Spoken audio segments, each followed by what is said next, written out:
Hey, what's up guys, we got Crave here, and Baldur's Gate 3 has been out in early access for a year. In that time, Larian has been steady at providing updates and pushing good changes to the game.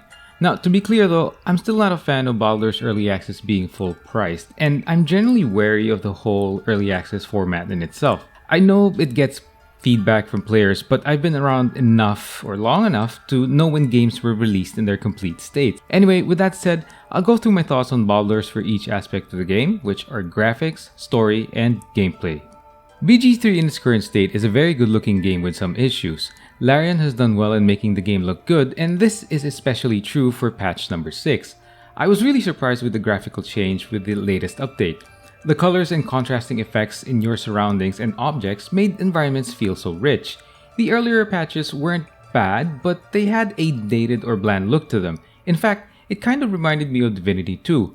The rich feel of the environments also has this effect of producing a darker tone, which really matches the general theme of Baldur's Gate. It agrees with the opening scene's Mind Flayer assault and the fact that there is something inserted in your head or your character's head which would eventually transform it into a Mind Flayer. Baldur's has also come a long way from Divinity 2 from another perspective. The game now offers a closer camera angle in character conversations, which means you are able to see facial expressions and gestures. Now, throughout the patches, this has been an area that I feel needed constant attention. The challenge with character focus in conversations is making sure the body movements and facial cues match the tone.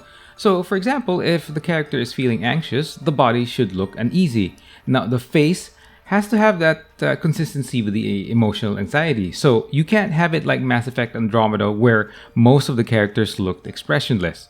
Now, the initial patches of BG3 had this problem in many interactions. Sometimes it looked like a graphical glitch where the characters were frozen in place, and at times, while that happened, the expressions from their faces were lacking. The devs have been working on this throughout early access, and it seems to be showing a good sign of things. But, still, more improvements can be done. In terms of the audio experience, Baldur's has been pretty good. Now, the background music isn't anything spectacular, while combat music can be a bit better and impactful. Character ability sounds are pretty good though, and you really have to appreciate the voice work done when spells are being cast. There are still some glitches here and there where the audio might cut out, but so far a lot of these have been sorted out throughout the early access phase. And as of patch 3 or 4, I just don't specifically recall which one, I noticed that the generic character you create in the game has become more vocal in gameplay outside of conversations. So you hear vocal cues when traveling the world as opposed to the first few patches where your character was just basically as quiet as a rock.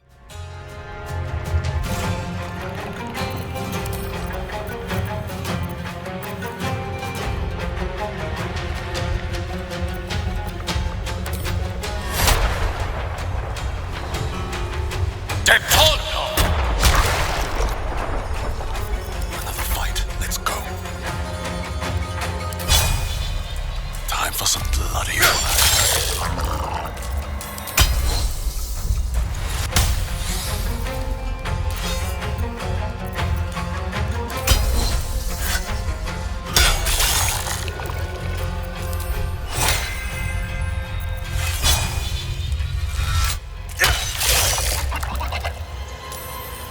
Got to keep fighting.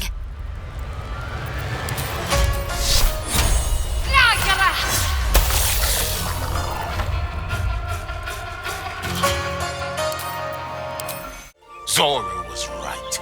Yellow as a toad, twice as ugly. The thing's dangerous. Leave it for the goblins to kill. And if it escapes, how will you... Oh, a guest. Your skull pounds in response to the prisoner's white-hot stare. Her lips don't move, yet you hear her voice. You again. Get rid of them. Now, around the story or the plot, I'll be very brief here to avoid spoilers, but at the moment the main plot in the game just drives you to curiosity, and it does a pretty good job at it. Now, as I mentioned earlier, you have a Mind Flayer parasite problem that needs fixing. Now, under normal circumstances, your story should end quickly given that a host is expected to transform within days into a mind flayer. Now, this is not the case, as you find out as you're playing the game. In addition, there are other beings like those from the Hells that seem to be interested in your condition, and you don't fully understand why. And in terms of the side stories from your companions and the NPCs you meet in the game, now, they're pretty compelling enough. And of course, your companion plots are given more attention, and this is just like other games like Mass Effect, Dragon Age, or even Divinity 2. Now, for your companions, I think if I were to rank the amount of interest they generate, I think I like the story of Gale, who is your Waterdeep wizard companion, and I think I'll also add in Shadowheart, who is your cleric party member, who is basically, she's just shrouded in this mystery and carries with her an artifact that I think even she doesn't fully understand, or unless she's just being dishonest with your main character.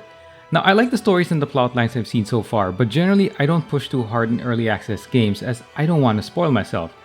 Well, however, in this regard, Larian has been doing so well that I think when they introduced the patch where druids were added, I just found myself spending more time in the game, even though it isn't yet fully released. So yeah, in terms of the story and the plot, yeah, the studio has been doing a good job.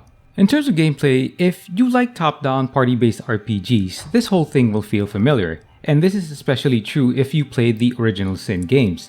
Now, there's a lot going on in Baldur's, and more so if you consider the Dungeons & Dragons rules. Now, I haven't been into pen and paper D&D for a while, and what I know is very much limited to how they translate into games. So, I'll just do my best and talk about what I think are the three major aspects of gameplay, which are combat, conversation, and character progression. First off is combat, and this is really top-level turn-based fighting. BG3 is an updated and graphically enhanced version of Divinity Combat. Now, the turn-based combat is cyclical in nature, where each unit in the battlefield takes turns in doing something. The system determines how each action will play out via dice rolls, and this is handled in the game in the background. So if your character walks into a grease effect on the ground, your character makes a roll on whether that grease effect will make them fall over or not. Now, let's say a magical attack like a fireball spell, it can be resisted depending on the resistances of the character being supposedly to be affected, or the roll a defending unit makes. Now, a majority of all these details, these rolls, you don't even feel apparent while in combat. You will concern yourself more on positioning your characters, or determining when to use specific abilities on your enemies. This also includes managing skills, as some abilities and spells can be drained and can only be replenished by resting in camp. This means that you can't just carelessly use a spell if it might be useful in a fight that's right around the next corner. There are ways to go around these limitations, like stocking up on scrolls to be able to cast more spells, but these items are limited in count. This is typical in most turn-based games, as you do have to plan things ahead. Most of the time you can't be reckless. Now, this can be fun or cumbersome depending on how, well, at least your preferred playstyle or the games you're used to playing. You always have the option to rest at camp, but that takes some time and some food resources, so it does mean inconvenience in some sense. Now, I understand this system in Baldur's Gate 3 and appreciate it, but others may not. Now, conversations play a big role in BG3, from avoiding fights to gaining rep to progressing stories in different ways. Conversing in the game has tangible effects. Now, think of Witcher dialogues, Neverwinter Night conversations. Certain words really just determine how things will play out. Many things affect your dialogues in the game, from spell effects to traits or backgrounds that can be chosen at character creation. These weren't very obvious in the early versions of the game. Now, as the patches rolled in, dice rolls for conversation type scenes have added some layers or made some aspects of the whole thing more obvious. You now have a dice interface which lets you see the roll you have to beat. Modifiers from spells or character backgrounds are now easy to see, as their bonus is right there in front of you. The process of failing or succeeding a dice roll is more transparent now. Overall, the change in the camera angle and updates to conversation systems really just helps in the immersion factor of the game. Last on gameplay is character progression, and we can go over this one quickly. The game behaves somewhat like other RPGs, but it has a Larian and D&D feel to it. Now, as you advance in levels, you don't really assign points to attribute sections like in other games, as that part is automatic except in cases where your specific character in Baldur's might have that option at particular levels. Now, wizards and druids and similar type classes also can make changes to the subclass they go for, and often at times this is done pretty early, so you have to be careful. Now, if you use Gale the wizard as an example, he can be an offense-oriented mage, or he can have more support spells in his belt. While on the topic of spells, casters also advance themselves through management of spells and spell slots. You can only cast a certain number or amount of spells in between periods of long rest or between the periods of visiting your camp.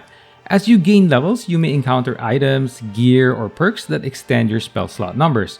This all adds up to character progression being a very thoughtful affair.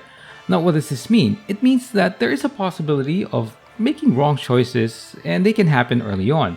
You can of course delay progression choices a bit like other RPGs, so there is that small option. So, summary time.